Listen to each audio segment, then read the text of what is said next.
China might be the most misunderstood country on Earth, and I don't say that lightly. I've traveled to about 80 countries at this point, places people hype up, places people warn you about, and usually the truth is somewhere in the middle. But China's one of those few places where even after visiting, I still felt like I didn't fully understand it. And if I'm being honest, I came in with assumptions anyway. I thought it would feel controlled, maybe a little gray, efficient, but in a kind of clinical, almost soulless way. I pictured surveillance cameras everywhere, people who wouldn't really want to talk to me, food I couldn't read and definitely couldn't order, cities that all kind of looked the same. And none of that really came from my own experience. It came from the headlines, from other people's takes, from things I had heard so many times I stopped questioning them. So even though this wasn't my first time coming to China, in a weird way it kind of felt like it was. I don't think China is what everyone thinks it is. This is not what I thought I'd find in China. I'd been here before, Beijing, Shanghai, even took the high-speed train out to Tianjin, but it was quick, surface level. And honestly, it was a different time, a different version of the country. This trip was the first time I was actually going to visit China properly. Slow down, pay attention, and figure out how much of what I thought I knew was actually true. To do that, I couldn't just stay in one place. So for this trip, I'm moving across the country. Starting in Shanghai, this huge hyper-modern city, then taking the high-speed train over to Hangzhou, and eventually heading all the way down south to Xishuangbanna, a place that, from what I'd seen, hardly even resembled the China I thought I knew. It all started with a flight on Finnair, heading east into Shanghai. And even that felt like a bit of a transition point, because somewhere between Europe and China, you start realizing you don't really know what you're about to land in. Would my VPN actually work? Would I manage to communicate with people? What else had I forgotten to prepare for? With just a vague idea of what you think things will be like, there's always some uncertainty. Well, hello China, ni hao. But when we landed in the evening, things felt smooth, until we couldn't figure out how to get to the airport hotel we'd booked. Shanghai Pudong Airport is pretty massive, but after a little walk around, someone helped us in English. The next bus is outside the gate 9. Not long after, our free shuttle bus pulled into the Holiday Inn. We had just one urgent problem remaining. Finnair is nice, but they don't serve much food on board. And we hadn't managed to eat dinner yet. We weren't yet sure if we'd take the hotel up on their buffet offer or not. So we took a minute to get into our room and think about it. A Chinese Holiday Inn Express.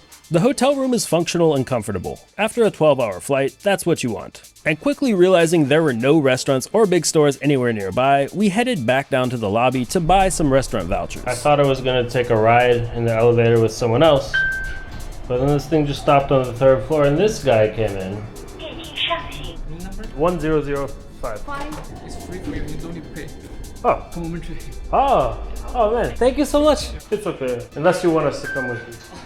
We have no clue why, but they just decided to give us free dinner at this hotel. Getting a free dinner, seemingly just because the hotel staff were friendly, was honestly the last thing we expected. Buffet? Okay, sure.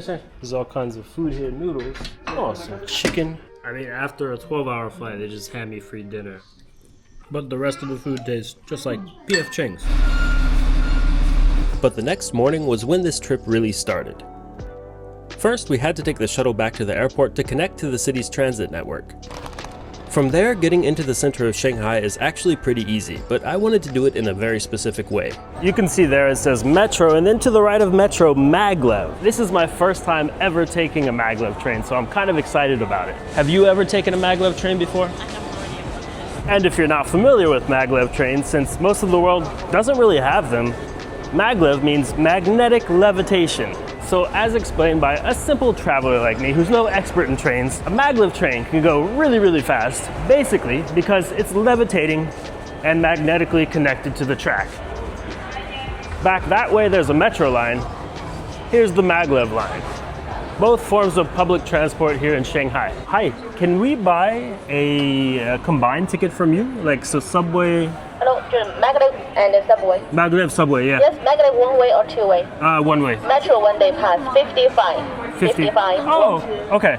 Two. Two? Yes, please. 110, please. Okay. Thank you. 谢谢. Okay. And there's just a little security check to get your bag. Sorry. But here we are in the Maglev train station. Let's figure this out. Aha, and everyone just started to walk towards platform B. Just follow the people. And here's the escalator down. Oh, cool, it's there. This is the Maglev train. It's actually pretty long. Are you ready? This train actually started operations way back in 2004, and it's no longer the most modern Maglev train in China at all. In fact, recently they've been testing a Maglev train that can hit speeds up to 700 kilometers per hour. And we're just pulling out of the station here. It seems like exactly on the hour. And we're just like bolting into Shanghai right now. 301 kilometers per hour. What does it feel like on board? Yeah, it feels similar to flying, right? Yeah. And you saw that other Maglev train going the other way, just went by. That was just a flash. You couldn't even see it really. You just felt the shaking from the air and then it was gone. And as you make your way into Shanghai, lots and lots of apartment buildings, just as far as the eye can see. Besides just how fast this goes for being a part of local transit, what really surprised me is just how smooth the ride is. And now we're passing a few skyscrapers. It's starting to look, I guess, a little bit more urban, you could say. In addition to like the more urban feeling that's starting up, you see some industrial stuff too. The ride was so quick that as we started to slow down, I didn't even feel ready to get off the train yet. Dear passengers, the train will be arriving Longyang Road Station. Please prepare to get off the train. Thank you for your cooperation. And here we've pulled into the station just a little bit over 7 minutes after departing from the airport. So, Longyang Station. What's the experience like transferring to the metro? And before I head over to the metro, I just want to take a little bit more of a look at this train. I didn't get a great look back at Pudong Airport Station. Crazy to think that this started operating back in 2004, almost 22 years ago after tonight. Supposedly the most recent maglev that they're developing will be able to take you from Beijing to Shanghai and vice versa in about 2.5 hours. Could you imagine if a country like the US would have maglev trains? And we're just figuring out our directions over here. There's no Google Maps in China, but Apple Maps works pretty okay here. So you're able to look up your metro directions, and we've got to take the line 2 followed by the line 11, it looks like. Just downstairs here, right under the Maglev train, you can get to Metro Line 2. And the station name, Longyang Station.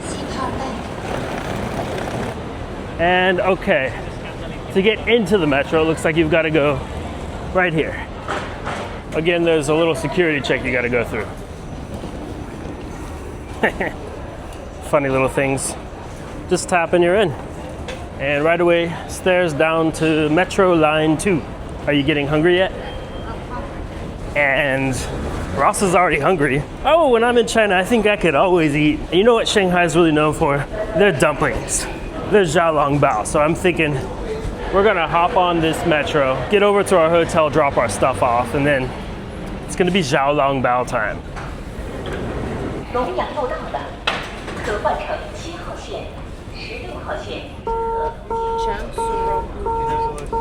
We gotta switch at 10 stops. Okay, Jiangsu Road 10 stops. How many minutes is that? 24. Find a seat if we can. And this line 2 is actually the same line that goes all the way to the airport. You just skip a ton of stops. Probably save like 20 minutes doing that or something. Maybe 15 because you gotta transfer to the metro. I started reading the back of the card I just bought. Guess what?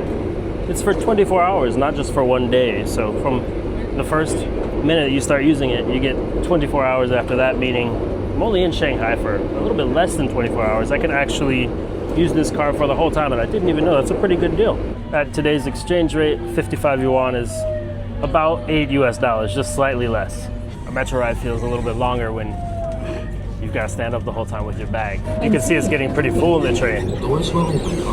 To get to our hotel, we had to switch metro lines. I specifically wanted to stay in a normal residential area outside the center, just to get a feel for how everyday people actually live here. Line 11 looks a little more busy. Okay, we fit in. And it's just a few stops this time. Here's our station. called Hangzhou Road, right at the escalator. And yeah, we're staying at a Hilton Garden Inn. See what that's like over in Shanghai. But after exiting the station, what really stood out wasn't just the infrastructure. Ooh, what a treat. On the way to our hotel, we can get a little bit of a view. It was how quickly everything started to feel different. Not in a dramatic, this is completely alien way, just small things. The pace, the way people moved. How the city suddenly felt like it was operating on a slightly different rhythm than I was used to. It's still pretty cold here in winter right now. I guess it's like 10 degrees, 11 degrees Celsius, but wow, for all of the housing that you see everywhere here, it's so quiet, you don't hear anything.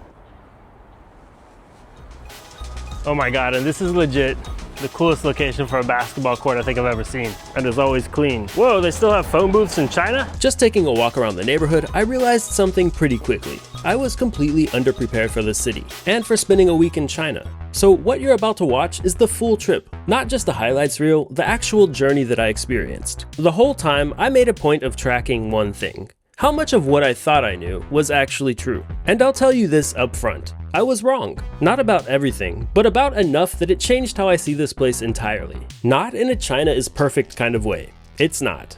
But the version of China I had in my head, it wasn't even close. So let's get into Shanghai. After a good half hour walking around the neighborhood I'd be staying in, I already felt like I was a little too slow for this city. And just across the way from my hotel is a middle school. So before getting into really exploring the city properly, we stopped by the hotel and checked in. Let's see what this Chinese Hilton Garden Inn is like. Nice lobby. Hello. Yes. You use the points at the 408 Yeah. 07. Yeah. Okay. Do you have a WeChat? Yeah, let's test it. Oh, let's try it. My first time. I have WeChat and Alipay. WeChat is okay. So, like this, right? It's okay. I will frozen your 600 yuan. Yeah, When yeah. you Deposit. take out, yeah, deposit. No problem. And this is my first ever time paying with WeChat. Yes. You speak English? Okay, we took a ride with the robot. 3, 2, 1. Rawr. And okay, this is a Hilton Garden Inn in China. Got an apartment building across the way there, and then, well, this place is pretty nice. And yeah, the sink is over there, but the bathroom, oh, okay. There's the toilet here, and then the shower is here. Ah, and if you want some privacy, I guess, you can just close up that thing. Basically, this whole area is functionally a bathroom. And I didn't realize what I was carrying around, but they gave us a bunch of free snacks. Sunflower seeds. It's always nice when the hotel gives you a few free snacks to hold you over when you're hungry. Up until now, I felt like we'd managed to navigate Shanghai and its massive transport system pretty smoothly. But as the day started to wind down, we wanted to head back out and see what the city feels like once work ends and the streets start to change. Looks pretty nice, doesn't it? As you can see now, it's dark. But what's going down around here in Shanghai for not Chinese New Year's Eve? I'm gonna find out right now. And you know how I was talking about food earlier? My wife and I are mighty hungry, and we've still got Xishuangbanna in mind. But just down this way, well, 30 minutes down this way walking, is supposed to be one of the best Xishuangbanna joints in town. So let's go check it out. It's a pretty big avenue. Lots of people over here right now. And between the motorbikes and regular bikes parked over here, it's like there's almost no space in some places to just walk. I guess we've made it out of the bike section. It can be kind of a strange feeling walking around in Shanghai. One minute it's loud and crowded, then you turn a corner and suddenly everything gets quiet. Other than those two twin towers we passed way back there that you can't even see anymore, there aren't too many like landmarks to notice, but you've got the subway system right here. And this being a mainly residential area, there's lots of high rises everywhere. It's just an interesting place to walk around. But after all, just seeing where everybody lives in this city is something in its own right, really. It's one of the biggest cities in the world. Depending on how you measure it, it's the absolute biggest city in China. Basically, as I understand it, if you go by urban area, then Shanghai is actually the biggest city in China. But if you go by the entire provincial area of Chongqing and include people that live in the countryside there, then Chongqing is bigger. Regardless, Shanghai is the type of city where you've got to make things work for somewhere around like 30 million people. Our soup dumpling place is gonna be somewhere in this very massive shopping mall. That's a lot of scooters here. It seems like a scooter-first culture. They don't even stop for red lights or anything. So, a Chinese shopping mall. Something's going down with these boys. But my God, this place is really, really massive. All I wanted was some Xiaolongbao soup dumplings. Maybe I can ask. Jia Jia Xiaolongbao? Sorry? Do you know Jia Jia Xiaolongbao restaurant? How to spell it? Jia Jia. Soup dumpling. Yeah, maybe I can show you. Yeah. Jia Jia soup. Oh, you say Jia Jia? Yeah. Oh, Jia gotcha. Jia. Okay. Okay, it's in B2. B2. Yeah. So like down. There you can down to B2. Oh, thank you. Okay, luckily the first guy I asked gave us some directions. Downstairs. And I stand corrected, it's Jia Jia, named after the famous Ja Rule, I think. All right, this is B2. Let's find us some Xiaolongbao. Hot pot. This one's written in English. Jia Jia Tongbao Xiaolongbao. Okay. 2位都可以做啊， Okay. 随便做都可以的。随便做，然后桌子上可以扫码点。找这个。 QR. 啊。 English is more widely spoken in Shanghai than most of China, but it still isn't so common. Chin. We got lucky sitting next to multiple English speakers who were happy to help us understand what was going on. So, when in Shanghai, I think this one, the crab and meat Xiaolongbao, I've been told is what you're supposed to eat. And I ate it once before in Shanghai. It was very good. These two cousins even helped us pick out some dishes and place our order. So this all come with like 12. Yeah. You could ask them if they could do like half. I don't know. Okay. Yeah. Thank you for Sure. telling us what to do. And for something to drink, it's just a soup and some noodles. Well, she just tried this one and she doesn't recommend it very much. The dry noodles. Yeah. But this place is known for Xiaolongbao, right? Yes. Yeah. Yes. Xiaolongbao is the best. Okay, sorry, I'm bothering y'all. It's okay. Thank you. We're almost finished. And another guy sitting next to us told us a little bit about Hangzhou, the city that we're headed to after Shanghai. Pay. Okay. Question? 可以。OK 的。 Okay. Like this? OK。 Sure. Are you guys vlogging everything? I make videos later. Yeah. If you ever get into this video, you will be seen by the world. It's not just like China only thing. We don't have access to YouTube. I mean, everyone has a VPN, no? Not everyone. I know. Yeah, not everyone. Interesting. Yeah, because it's not necessary. We have Yeah. our like own environments on the internet. Right. So for people who want to know about the world, they have that. Ah, Not okay. everybody has that kind of. I thought it's illegal a long time ago, and then I was like reading about it. It's not illegal, really. Yeah. It's illegal because some people would actually use it for bad shit. Yeah. Okay. That's illegal. But if you're just like browsing, Yeah. see whatever you want, then it's fine. Me personally have VPN, so it's not illegal at all. It's a pretty big soup. Okay, this one's not really a specialty here or anything, but basically an egg drop soup with seaweed in it. Just that is eggy, chicken broth. A simple soup, but good. Woo.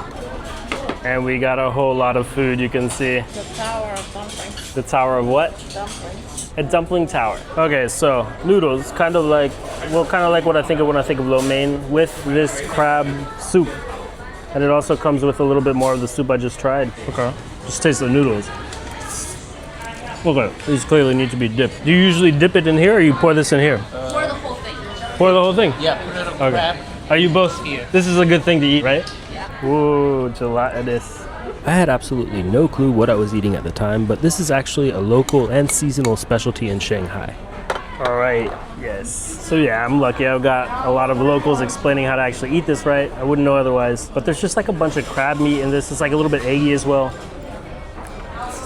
And the thing that's really surprised me here is that this is actually more sweet than it is salty, and in a very good way. You've got little chunks of crab meat that someone else peeled for you in there, and that's like the real highlight. But the whole thing is just a starchy delight, let's call it.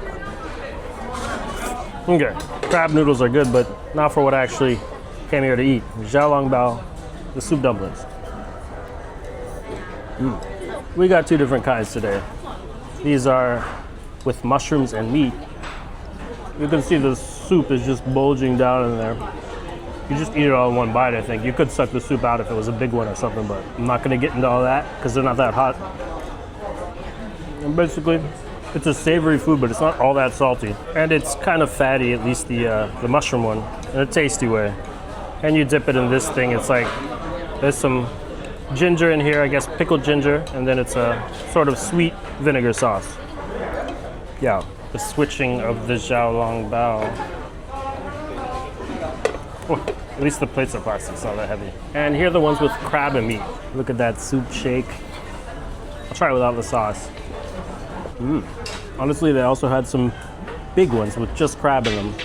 They're a little bit pricey in comparison. And these already give you some crab flavor. Honestly, the mushroom is just replaced with crab and everything else is basically the same. Good. Oh yeah, and somehow, I don't get the impression that this is like the classic Xishuangbanna setup, but it's really good with some chili on it. It's very spicy chili. A little bit smoky. And yeah, this crab dish. This nice guy sitting next to me warned me that I really need to order it. It's hairy crab, by the way. And I'm really glad that he did because it's quite good. Well, all right, that was a pretty good meal. Okay, and this place is just really full of Chinese stuff. They actually seem nice enough to let you try stuff if you just ask. Thank you. From China. China. Yeah. Ah, okay. Oh.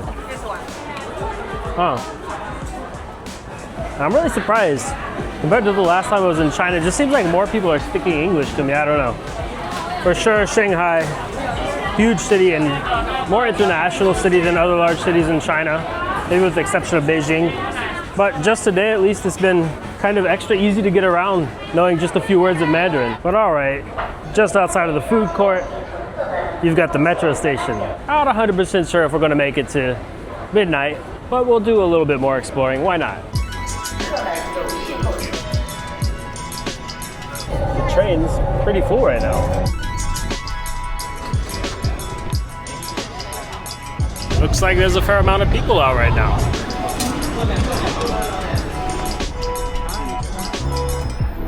Well, I've got to say, I had originally planned to go somewhere else, but actually it turns out that the metro station was closed. So I decided to get off here and take a look at the Oriental Pearl Radio and TV tower. This thing overlooks Shanghai and it's pretty cool looking up close. Next to it is this huge long bridge. Oh nice, and it's actually really easy to get up. You just go on the escalator. And wow, look at all those skyscrapers lit up behind this place. Looks like it's pretty busy for New Year. This place is honestly kind of wild with all the really tall buildings around. Wow, my gosh. There's a lot of skyscrapers over here now. I guess today's turning out to be a day of getting up a little bit above the street to get some views. I mean, as I was saying, I've been to Shanghai briefly before, but it kind of feels like if you haven't come to this little walking area, you haven't experienced the entire Shanghai experience. It's pretty crazy with all these big buildings. More than anything, it just feels like you're walking next to a giant rocket ship or missile, you choose. But yeah, as for the fireworks part of New Year's Eve, it's not going to be happening right here. Basically, it was explained to me, since Shanghai is so densely populated, they don't really do fireworks in public areas like you might see in other countries where they celebrate New Year's. That, and I guess back in 2014, there was a stampeding incident nearby in the Bund area. Since then, they've really clamped down on mass gathering type events just to avoid that kind of stuff. So we're not going to be visiting the Bund tonight, but we can walk down the block to get a great view of it. All that across the water is the Bund. Back in the 1800s, it was Shanghai's international financial center. Today, it's basically the city's biggest tourist magnet. But on New Year's Eve over here, yeah, there are some people out. It just feels surprisingly calm. And honestly, I kind of like it that way. So we headed back for the night. The next morning, we grabbed breakfast at the hotel. Looks like you get a big free Hilton breakfast. Oh. It was hard to believe this was just the standard spread at a budget Hilton in China. And some made-to-order stuff here too. We didn't even have to pay anything extra for it. Good morning 2026. And back out. But this time I'm stepping out into 2026. pretty cool. Actually, pretty cold. It's like 5 degrees Celsius here. Out on the streets, New Year's Day felt just like any other day in Shanghai. At least until we tried to leave. I quickly learned what traveling on a holiday in a country of about 1.4 billion people actually looks like. 你好, Hangzhou station. Hangzhou? Yeah. Every single train out of our station was completely booked. No, I have a train. Luckily, we managed to get 2 last-minute tickets leaving from a different station across the city. But that meant jumping right back into the metro to try to make it in time. This is one of the biggest train stations in the world, and in just a minute we'll be hopping on a high-speed train. But first, we need a little bit of coffee for the ride. Starbucks in China. Hi, 2 oat milk latte. The menu is actually really big, and to my surprise, they've got special stuff like oat milk.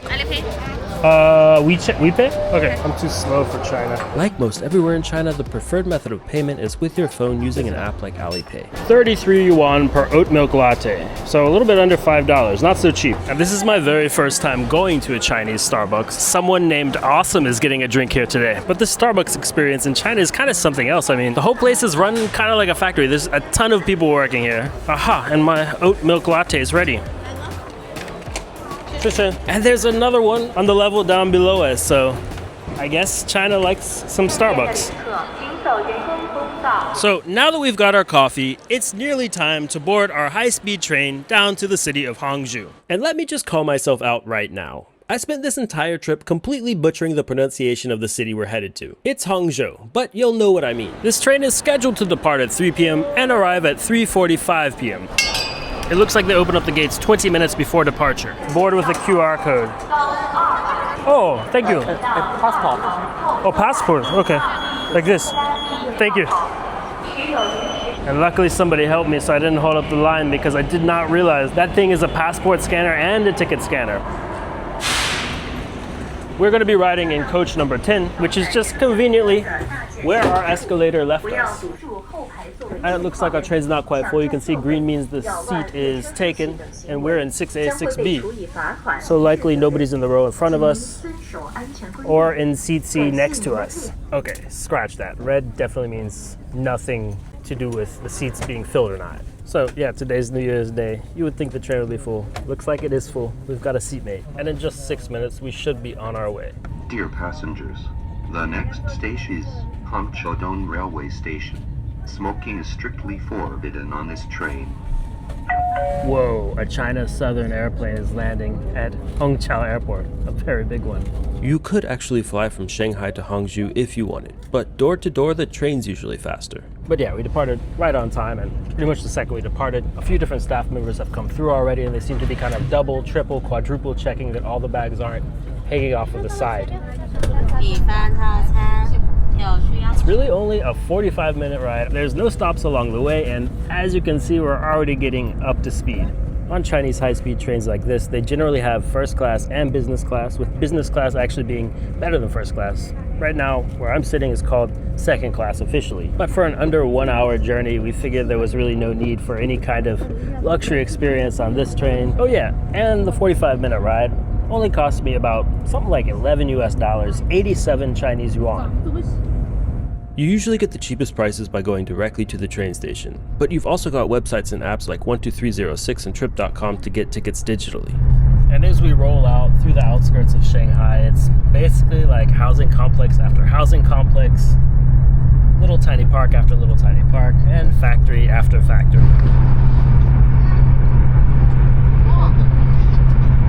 And it started to get a little more countryside looking. This part of China is like really densely compact though, so it's hard to really get out of an urban area too much. And it seems like the consistent speed, at least in the middle of the route right here, is 304 kilometers per hour. The truth is, here, this is just normal though. And for me, that might be the most surprising part about this train ride. And I mean, there's not really all that much to this experience. You can see it's almost 3:30 already. We should be arriving in about 15 minutes. And honestly, that's what's really most impressive about this train trip. They've got tons of trains running all day, we're on time, and the whole experience is unexpectedly comfortable. Well, right here we're passing by a highway, so you can kind of just compare the speeds. We're basically going over double the speed of any car driving there. But as we bolt by the cars driving on the highway next to us, it's almost stopped feeling as impressive just because how normal it is for everyone around me. Yet another neighborhood being built. Dear passengers, the next station is Hongqiao Railway Station. Please take your belongings. But yeah, that's really it. A massive urban sprawl over here.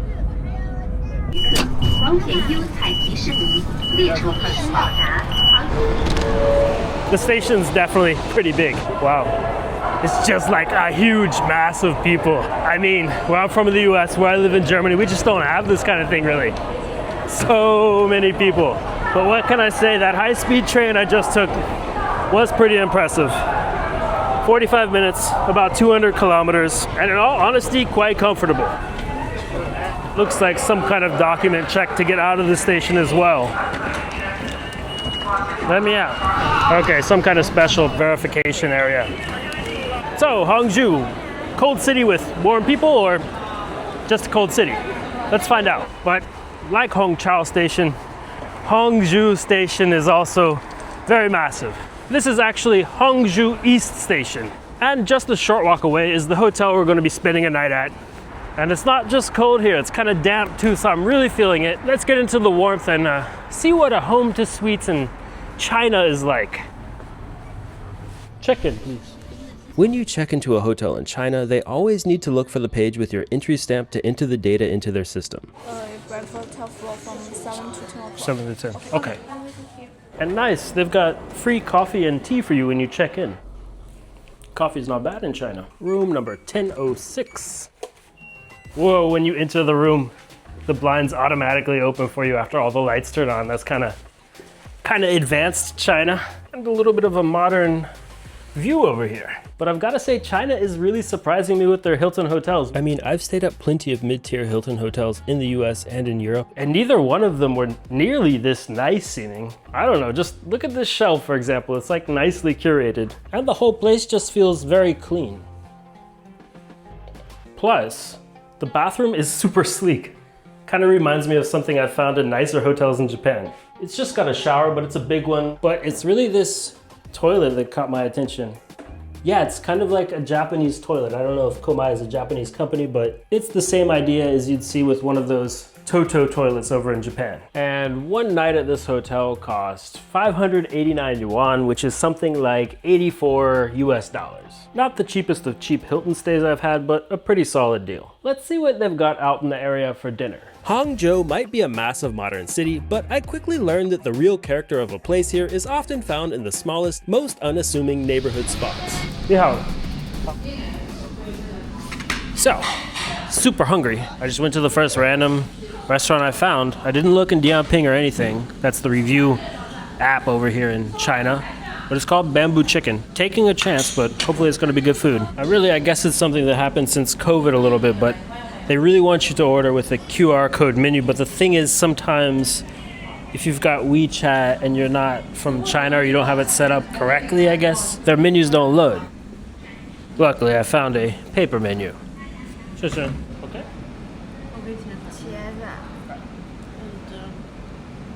Bamboo. Okay.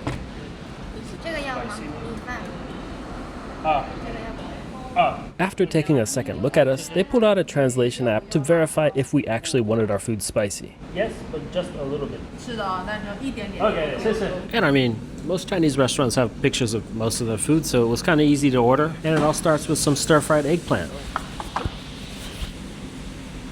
so purple. It is so purple. Hot. There's like so much stuff going on in this just one little appetizer dish. It's kind of crazy. It's really spicy actually. I asked for just a little bit spicy, but just a little bit spicy for me, and China is a lot spicy. Purple eggplant. It's quite salty. I guess it's like got a soy sauce thing going on, and it's just like chock full of this garlic. It's so good. And there's some kind of minced meat in there that's got a really nice flavor. I don't know if it's pork or chicken or a mix. And here's some, I guess it's like a spicy beef. It's also one of their signature dishes. Looks thin cut, really packed full of different influences, flavors. You got orange and red chilies in this one. Well, and green too, I missed it. My God. And some bamboo and think it's pork in there. This place is, I guess, pretty cheap because I just didn't realize how big the dishes would be when I was ordering them. So we're gonna have too much food. That's a good thing because I skipped lunch. A little bamboo. The pork. Fatty. I mean, I've eaten plenty of bamboo. But this one is really nice. It's kind of like thinly sliced. It's like the prosciutto of bamboo or something. It's not too salty. Very balanced. It's honestly hard to even pick like a favorite dish. All of these are really good. And last but not least, some what we think is sweet and sour pork. It looks glazed with something and fried. Oh, that's really good. It's sweet and sour and pork. Exactly like it should be. Is that your favorite of all the dishes? That one's less brutal than the others though. Dessert. Let's call this a pork dessert, just because all the other dishes are like really, really spicy by even my standards. Well, damn, you know you're in a country where they know how to eat when you just show up to the most random of random places without looking up anything, and the food is exquisite. Very spicy, but in a very good way. So our time is quite limited here. But there's one area we really, really wanted to see. The area around what's called West Lake. But that's relatively far from where we are right now, so we've got to hop on the metro and get over there. And really one first impression over here in Hangzhou is that everything just seems so sparkling clean. I was gonna use cash. Okay, we got 2 tickets, 8 yuan. A little bit over $1 for 2 of them. Little security check back there. Now we're ready to tap our cards and we've got to take line 1 to Jiangdu. I'm not sure how to pronounce things in China. Sorry. The Gap. Wow. It was impossible to find a seat in Shanghai. It's easy in Hangzhou. Just one more stop to go. And we've made it to our station. I think it's pronounced Hongqiao. And this is really strange because our train was like really empty. So many people probably headed right where we're headed. The place to be in Hangzhou. Really a lot of people here. Ah. Okay, but why is it so busy, you might be asking? Well, every evening there's supposed to be a very cool light show on the lake. And apparently the whole city comes. Oh wow, there's an Apple store over here, a Louis Vuitton over here, Chanel, Gucci. I guess this is also kind of the posh area of town. Kind of wonder if they don't call it local luxury shopping area though, since pretty much everything is actually made in this country. Well, it turns out I'd missed the light show by just a few minutes. Darn. But really what I wanted to see is what Hangzhou feels like at night. And this here is the big West Lake. I guess over there's a kind of well-known pagoda, at least domestically, with Chinese people. And it's still pretty lit up. Just a few minutes ago, there was actually a light show going on here, hence why a lot of the people came over to this area at least. But now it's chilling out, I guess. You can kind of see people are slowly leaving. But there's your Grand Hyatt, and there's like a lot of luxury hotels, luxury stuff in general over here. Lots of snacks. Oh look, a boat. And those boats, they circulate around the lake, and it's kind of a popular evening time activity. I've been wondering how much that actually costs though. It looks like they dock right here. Maybe there's some information about prices. Okay. I think it's 90 yuan. Yep, yuan per person. I'm not really sure what this stuff is here. Some kind of herbal infusion, but it smells really good. That's why I'm standing in front of it actually. I've been standing there for like a minute before I hit record. There's also a few shops around too, places to get something to eat, and more of that herbal drink mixture. And some kind of square area here on the lake too. Looks like some outdoor dining, but it's definitely way too cold for that. Spicy peppers. Ah, fish balls, I guess. Hello, Fruity. Ah, no, thank you, thank you. Try. What is it? You guess? Sure. Oh, I guess? Oh, it smells like hibiscus. This is fruity. Oh, cherry rose. This is not fruity. Okay, it's got hibiscus though. So that's this. This is cherry. Oh, okay. I'll try it. You try this one and then this one. You want me to try all of them? Are you okay? Where's my wife at? Ah, she doesn't want to try. It's very sweet. Ooh, Sweet? with sugar? This one no sugar. No sugar is a fruit. Oh, Why? okay. Oh, Like this a one sugar sweet. rock You wanna type try this thing. one? Okay, okay. Okay. Your This is English is good, by the way. Really Just good. a little. Ah, pretty good. Some more. How did you learn English in school? In school? Yeah. English. I graduate Chongqing College. Chongqing? You're from Chongqing? Vacationer. But you're from Chongqing? Yeah, Chongqing. Oh, that's such a big city. So big. I want to go there and I visit. think just so. Just so? You think big Chongqing is big?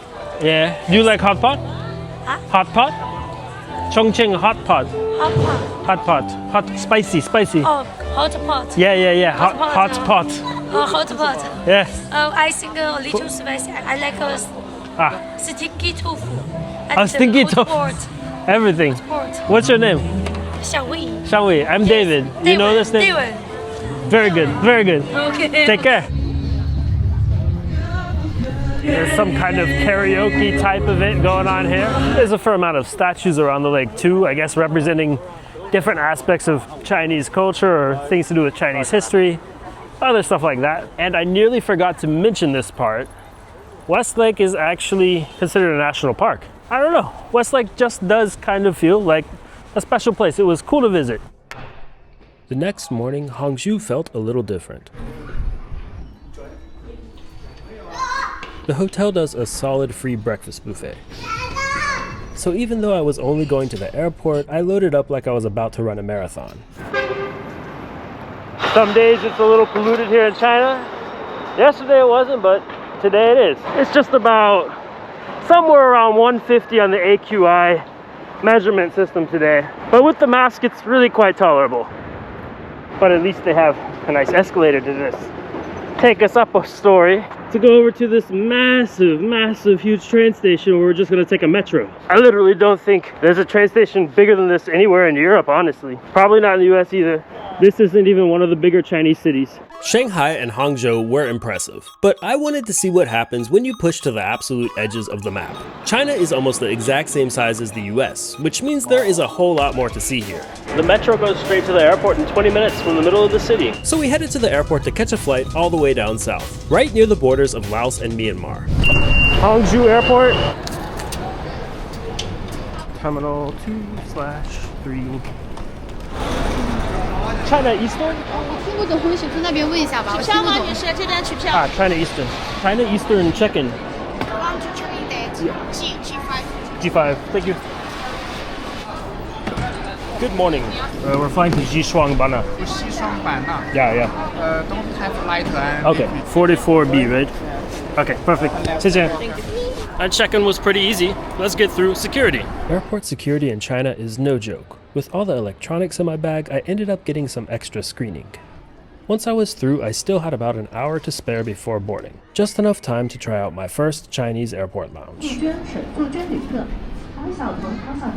There are actually a bunch of different lounges at this airport. This was just the first one I walked by that took priority pass. It's a pretty basic lounge. You get nice views from one side, and the snacks and drinks are good. The way this airport lounge works is also a little bit interesting because there are specific meal times. They just bring all the food out over here, and whoever wants to eat in the lounge just rushes over to get their food. It's some basic stuff. Oh, torn cabbage. And this, I think, is a local pork with chestnuts. That looks good. Good looking food as usual in China.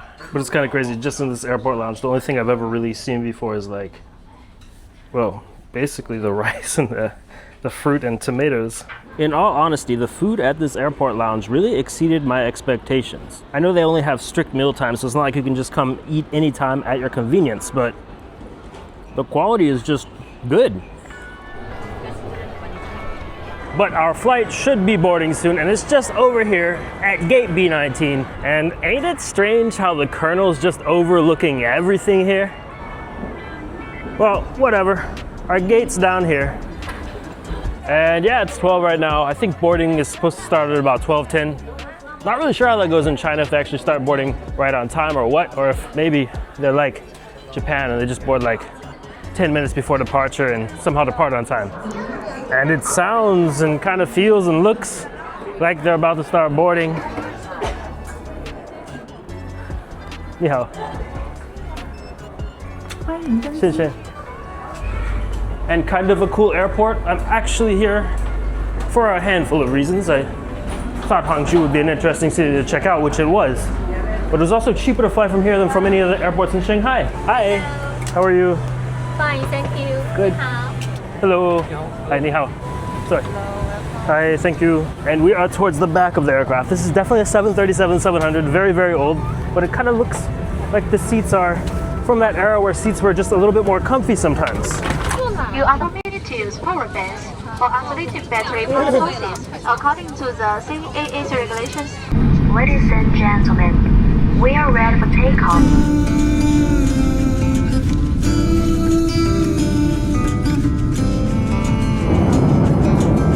This is a power bank, and the thing about power banks in China is that if they do not have this CCC approved thing, it's really smally written there, there's no way in hell they're gonna let you get that through the airport. So this thing gave me an extra 10 minutes in the security line, basically. But they just said that it's no longer allowed on China Eastern to charge with a power bank at all during a flight. I don't know if you just saw that guy walk by also, by the way, but he's walking around with a little 4K camera strapped to him because in China they've got, someone, I guess it's kind of like a security guard who also, I don't know if they work for the government or work for the airline or whatever, but they have cameras. If you're from the US, maybe it's comparable to an air marshal or something like that. Oh, cool. And I kind of missed when they were closer to me. The crew just walked up there, and I guess it's someone's birthday or special event or something, and they actually are handing out like cake and juice or something like that. Looks like some meals and drinks have already started rolling up to the front, and then they'll get back to me in a little bit. And here it is. Chicken rice. Chicken rice. It's packaged nicely. This is something. This must be a piece of bread. And this is water from the East China Sea. No, I'm just kidding. Turkish Airlines is also known for having these silly little cups, and the Turkish Airlines ones have a picture of the Bosphorus River, so must come from the Bosphorus, right?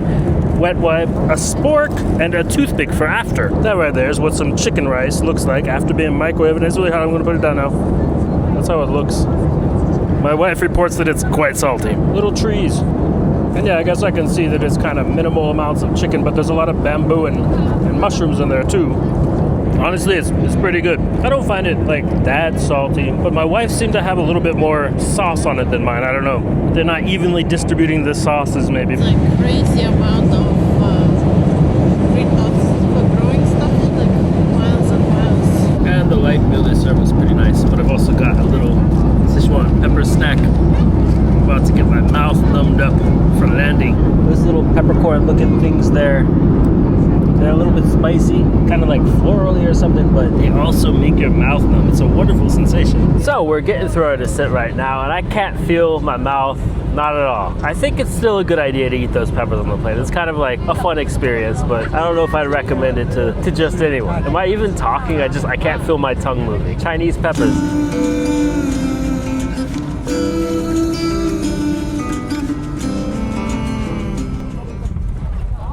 So, dare I say, I was actually kind of pleasantly surprised by China Eastern for the most part.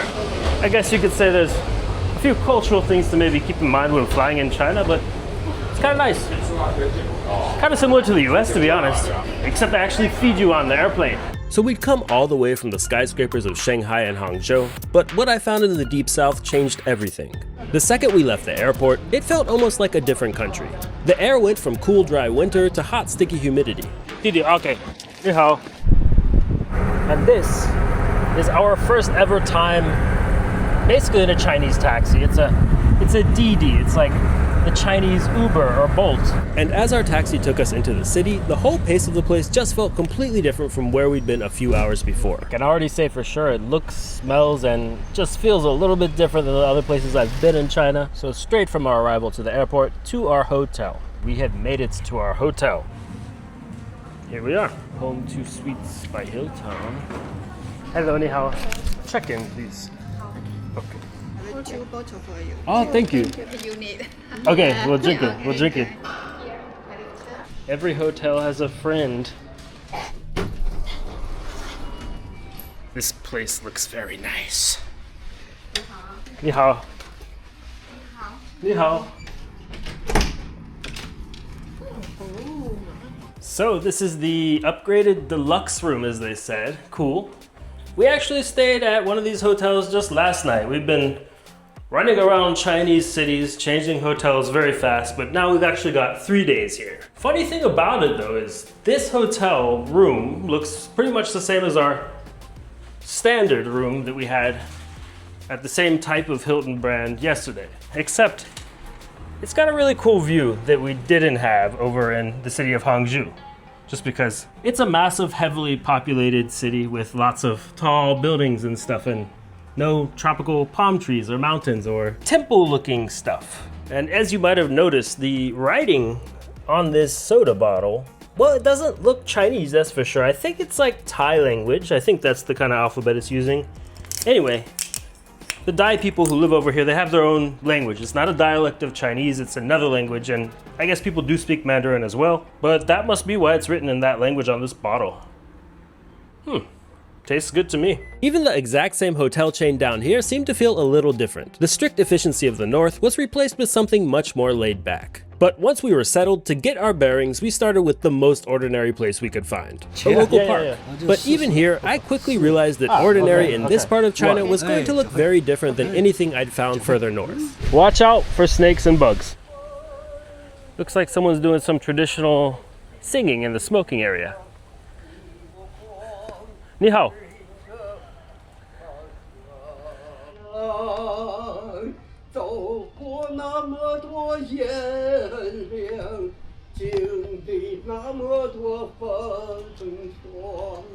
Good singing, good singing.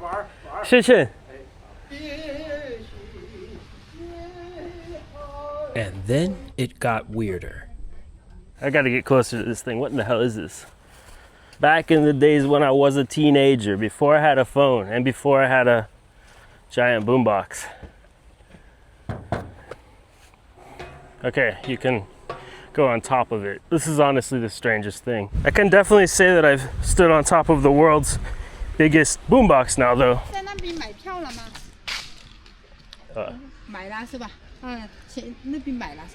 Ticket. Turns out here, a ticket doesn't just get you in, it gets you out. Back out into the city. And it really does feel like you've entered a different country over here. But my first impression here, after just walking around a little bit, this place has a lot more in common with northern Thailand or Vietnam around Hanoi than it does with the parts of China that I've visited so far. You know, like... This isn't what I thought of when I decided to come to China, especially not Xishuangbanna. And they're not just performing this randomly for fun, it looks like it's some kind of competition. I guess these guys are the judges.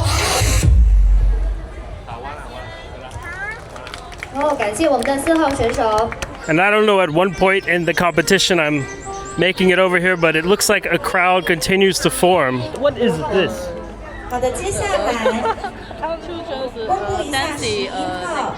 Competition. Battle. Oh, okay. Famous? Very famous in China? Big? China children. Only Xishuangbanna. Yes. Oh, okay. 谢谢. So I kept heading toward the Mekong River, and just a few blocks away, a great place to take a nap. This is the local market.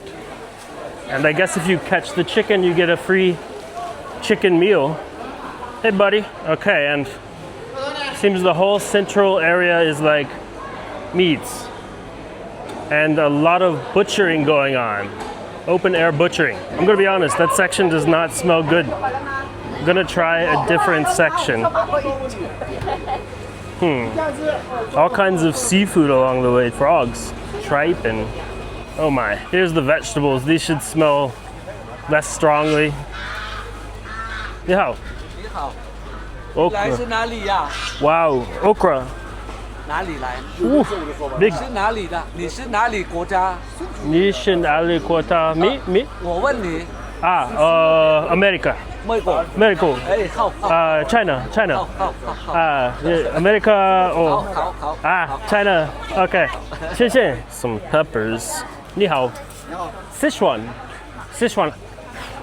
I don't know what about 90% of the stuff for sale at this market is. I actually thought I might buy some Sichuan peppers that make your mouth numb. I think there's multiple types of them though. I'm gonna educate myself just a little bit more before I actually buy any. Eel. I mean, usually I'd come to the market to actually buy something, but I'm just interested, my first time over here in a Yunnan market, to see what they're selling. And in Yunnan, they're actually known for mushroom hunting. What are those called, morel? These ones are in spring. That's why they're dried. Luckily, we have a mushroom hunting expert with us.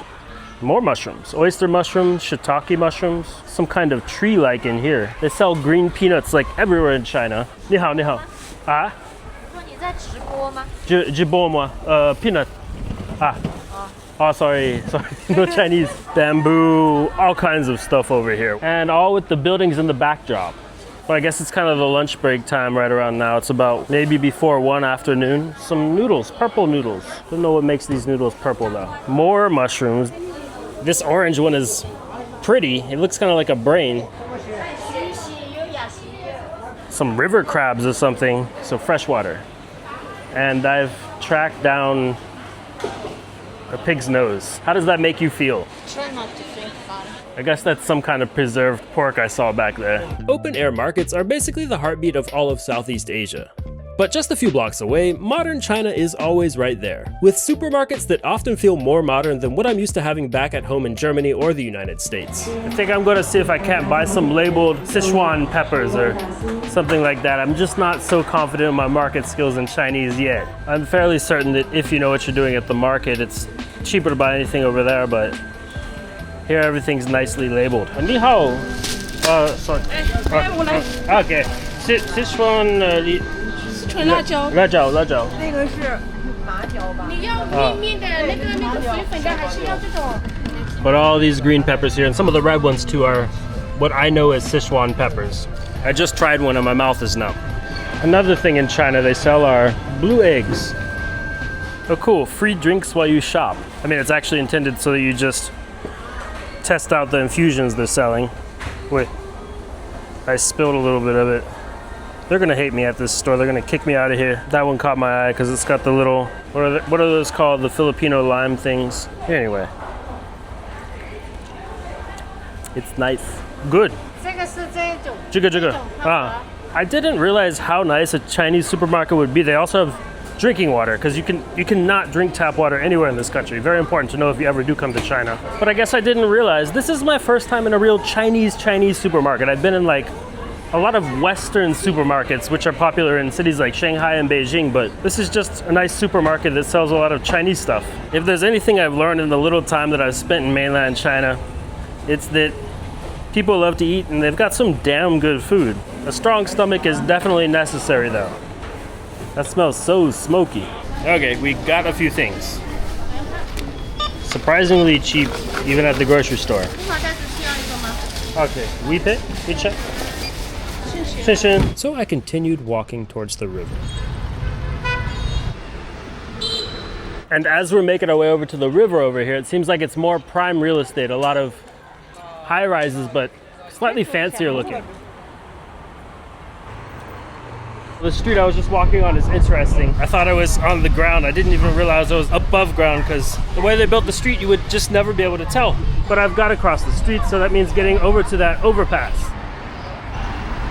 Nice view from up here on the other side too. And here, a statue of some elephants. Because in this part of China, there are in fact elephants. And I guess you wouldn't say I'm here at the right time because what you see behind me is a picture from the massive water splashing festival that the city's known for. So my plan right now, first, I'm gonna eat some of this Chinese food for lunch. We've picked this out. Then I'm finally heading down to the river. 2. Okay. So some local Chinese food, rice obviously, and it's kind of a take what you want situation, but it's got some eggplants with green beans, that looks good. Maybe a little spicy. Fair amount of oil in there. But it is pretty tasty. And we got some shrimp with this, I want to say they call this like some kind of cooking lettuce or something in China. It's a little bit like eating aloe vera in texture. Budget Chinese lunch. This cost for 2 people, 21 yuan. So we're eating something with nice purple eggplants and seafood for like a little bit over $1 US. Not bad. quite good actually. And this place just seems kind of like your ordinary lunch joint. Notable in that it has tasty food, but cheap, and somewhere you'd probably only find out about if a local led you here. And I've been meaning to try what some people call the Chinese Starbucks. It's really just a coffee chain. It's called Luckin Coffee, and there just happens to be one right across the street from where I was eating.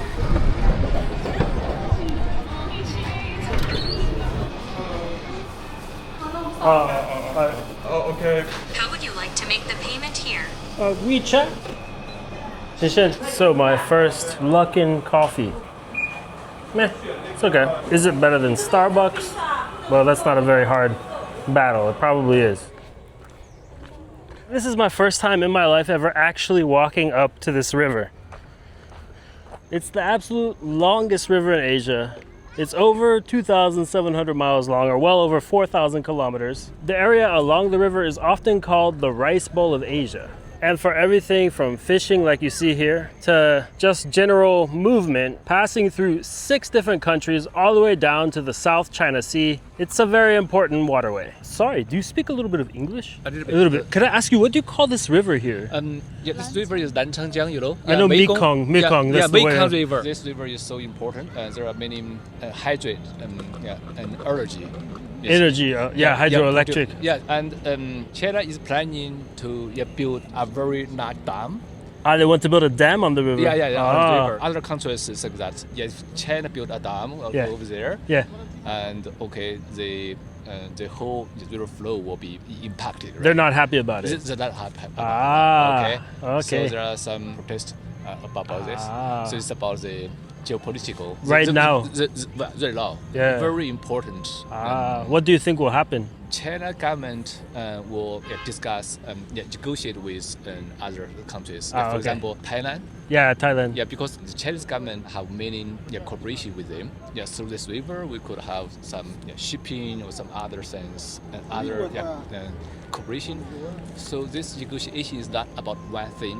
There are many things together. But also about the dam. Yeah, to not build the dam maybe, or. I think anyway the dam will be built in China, not in other countries. They could also build dam. But if China builds a dam, perhaps for them this is not an option. For them. Do you know when they plan to build the dam? I think very soon. Very soon. Okay. Yeah, is it in the plan? Yeah. Perhaps next year. I don't know. Maybe. But anyway, there are some discussing. I will read about it. I didn't know anything about it. Are you from Xishuangbanna, or are you just visiting? I'm just visiting here. Okay. You're from another part of China?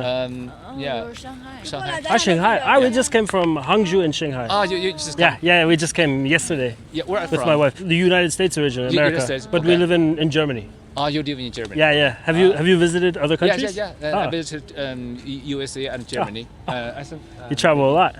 Yeah, I travel a lot. Nice. Cool. Many countries, okay. Awesome. And also, live in other countries. I think you can translate it. Okay. 他说这个澜沧江是百万大象繁衍的河流。Nanchang River. Okay, the meaning of Nanchang River is about millions of elephant. Near the river. The river. Okay. You can use the 豆包 app. Speak with it. Say what? You can speak English. Okay. You can speak English. Okay, yeah. Your English is good? Use the This one, Douba, right? Yeah, it's good. Yeah. Maybe better than Google Translate even. It's very good. No? Okay. In Chinese. In Chinese. Yeah, maybe not for other languages. What was your name? Sorry. Steven. Steven. Okay. Nice to meet you. Nice to meet you as well. David. David. Yeah, exactly. What was your name? Chris. Nice to meet you. That's English names. And the Chinese name is longer, yeah? Chinese name. It's simple, but anyway. Li Xin. Li Xin. And? Zhang Xiuming. Very nice to meet you. Very nice to meet you, okay. Take care. Have a good day. So there you have it. Some stuff happening here that I wasn't even aware of. I'm sure there's plenty more. A massive country like China. And just passing over this kind of overpass area. Well, hello. And this is like an evening or maybe even a night market they have going. There's all kinds of stuff here. Back there was tons of food and electronics now, jewelry, tobacco, clothes dyed with indigo. What could this possibly be? Crowd favorite right here. Trying to figure out what it is. There's like bracelets inside. Well, it's red. I'm gonna assume it has something to do with good luck. Nihao, hello. This is my first time getting my ears cleaned ever, so I want the basic one, I guess, and I don't know what the good length for that would be. Okay. Do you have a package with a short massage and ear cleaning? Maybe for a discount or something like that? Ah, package. Accredited ear pickers. In China, there's actually an association that gives you an accreditation for being ear picker. Ear bather, ear picker. All that's left to see is how much earwax is in my ears right now. I really expected ear cleaning to be some kind of extravagant affair. More than anything, it just turned out to be unfamiliar. But it's strange how quickly something unfamiliar becomes kind of normal. Wow, this is like a massage of its own. I think that stick is hitting my brain though. Well, almost normal. I think it would take me a few more sessions to get really used to having a metal stick in places no other device has ever been. Sometimes you get massaged with a feather for a minute. Sometimes she uses a pitchfork-like thing, but the main idea seemed to be getting as much wax out as possible. In China, this is just a normal procedure people get all the time. Well, that's quite the experience over here. They let you lay down for a minute after you're done. Why don't they do this in Western countries? I can just kind of hear better now, I don't know. The 60-minute session I had also included a massage and cost almost $30 US. And they give you a little bit of tea.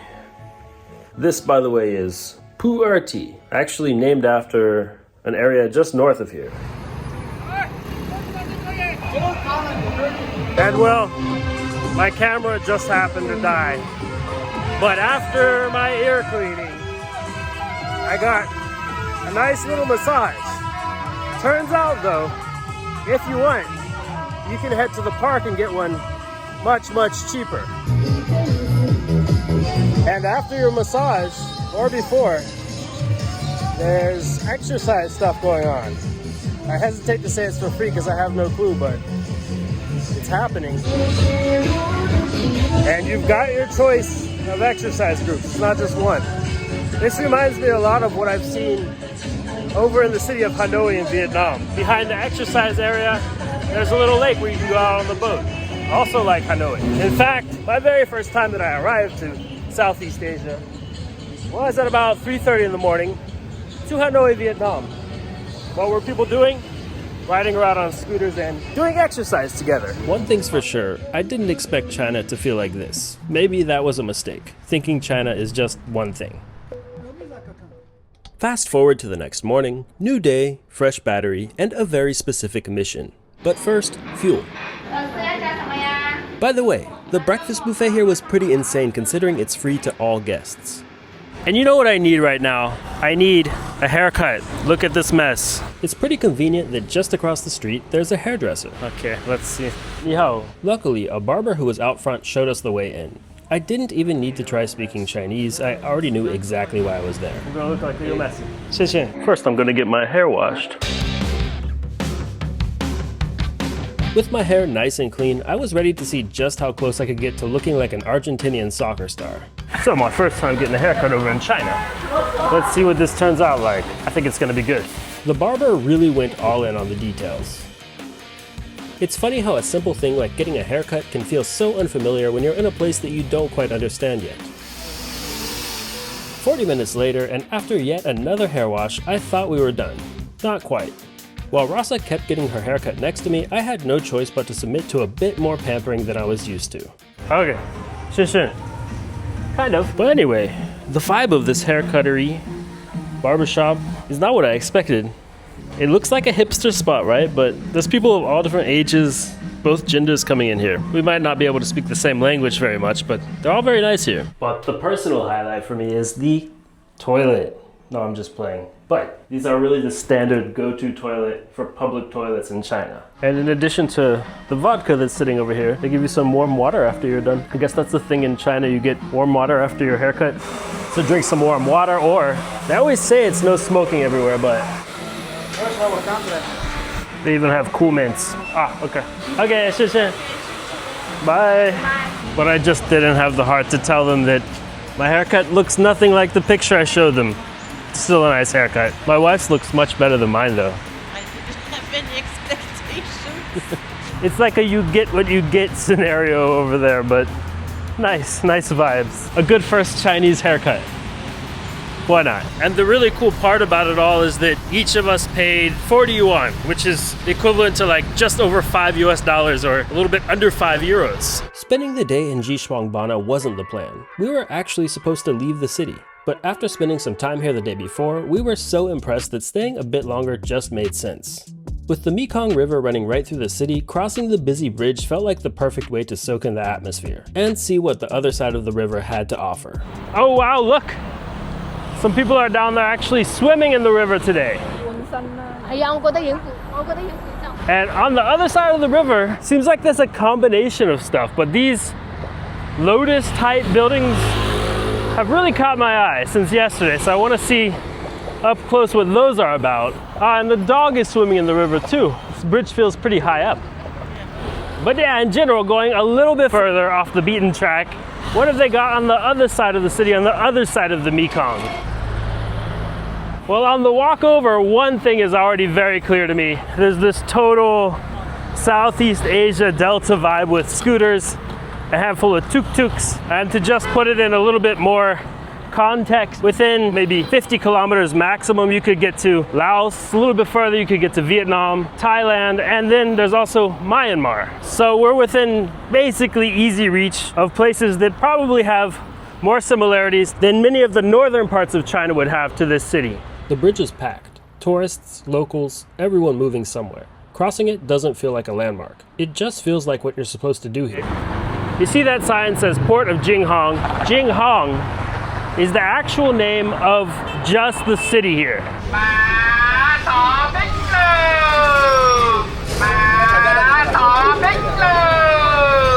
Oh my, it looks like Cambodia all of a sudden with this temple here.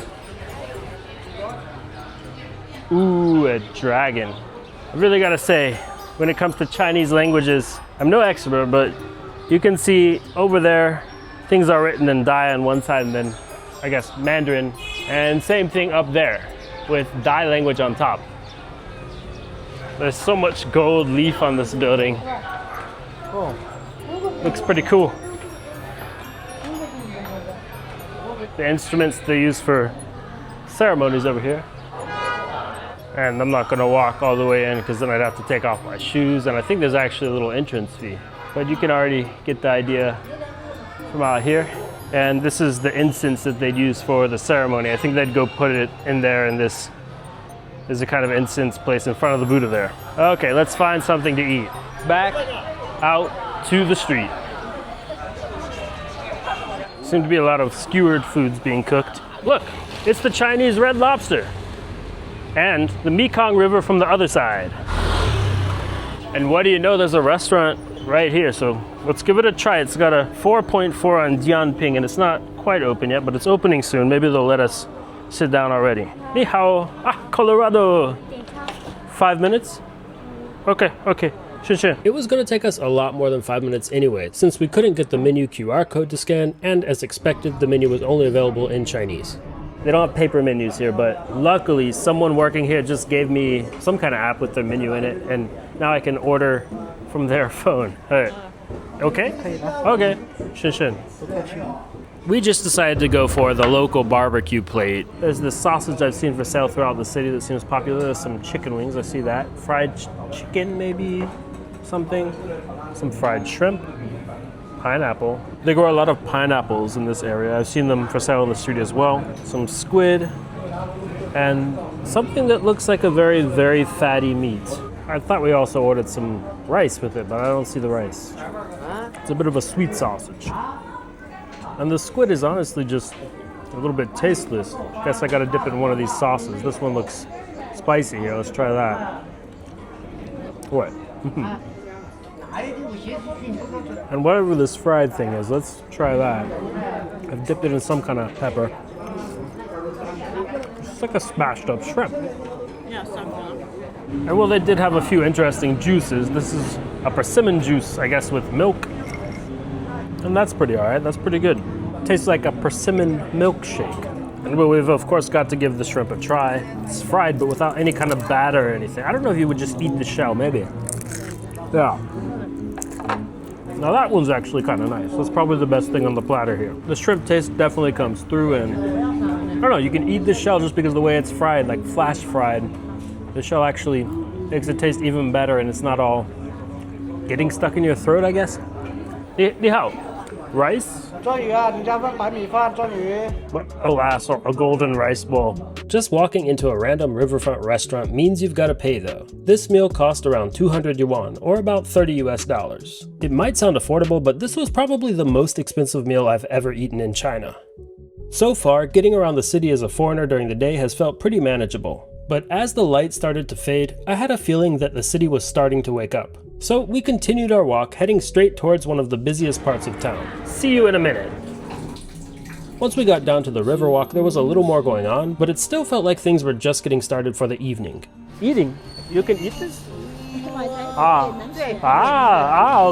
I guess in addition to all the agriculture and fishing and everything that the Mekong River offers, you can also eat some of the herbs or plants that just naturally grow on the shore. Some people are out in special dress, and this part of town seems to have a lot more families around.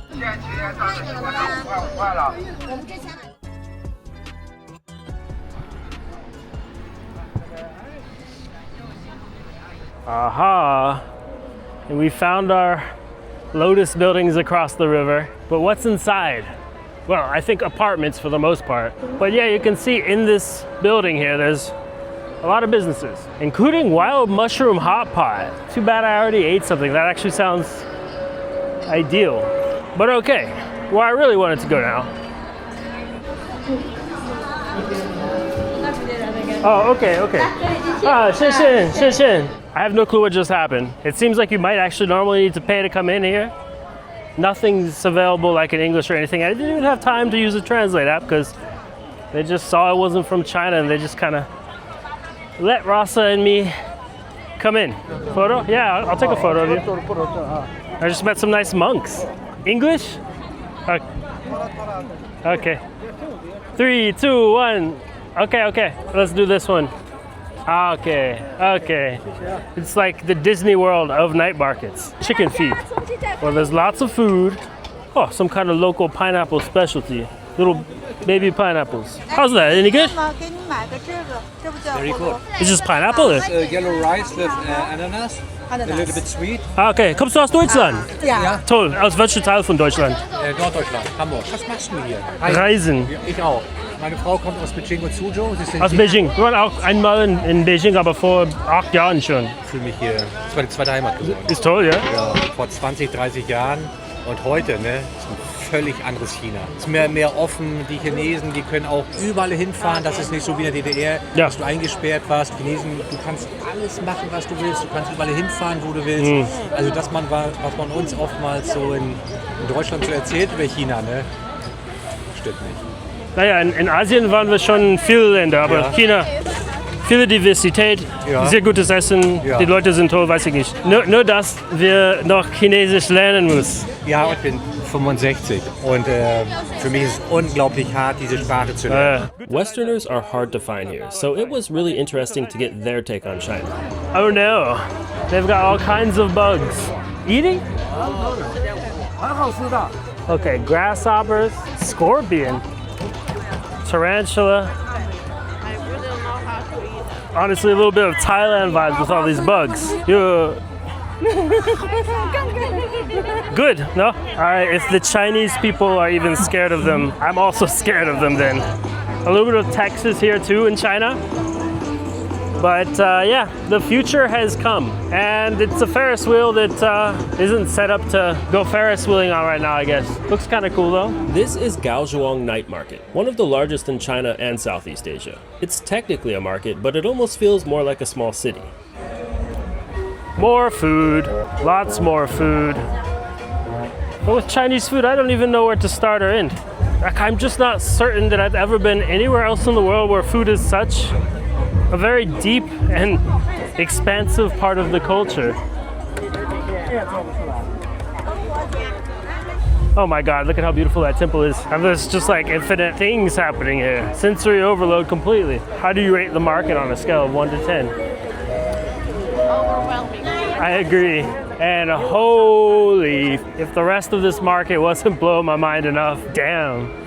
The hot air balloon is just tied to the ground, but with the Mekong and night market surroundings, it feels a little surreal. Just off to the side, there's a place where you can walk down to the river. The beautiful sunset on the Mekong River, and those buildings just got lit up. They're changing into different colors all the time. Holy hell, Xishuangbanna, you're actually a really pretty place to visit. And it's not just food or even just what I've showed you so far.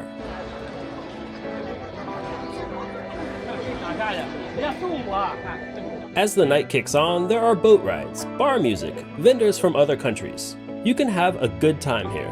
I came into this trip thinking I'd find a country that was clinical, controlled, and if I'm being honest, a little gray. But after moving from the neon skyscrapers of Shanghai to the tropical borders of the south, I realized that my biggest mistake was thinking China is just one thing. It's a place of massive contradictions. It's hyper-modern, but deeply traditional. It's strictly organized, but full of some of the most spontaneous, friendly interactions I've had in years. Nowhere is perfect. China has its quirks, its frustrations, and its fair share of things that will just leave you confused. But after this trip across the country, I realized that the things we're told to fear usually disappear once you actually sit down at a table with someone. Because all around the world, no matter the headlines or the borders, you'll find people just like you, trying to make a living, looking for a good meal, and more than happy to help a stranger find their way. China wasn't what I thought it was. It was better, because it was human.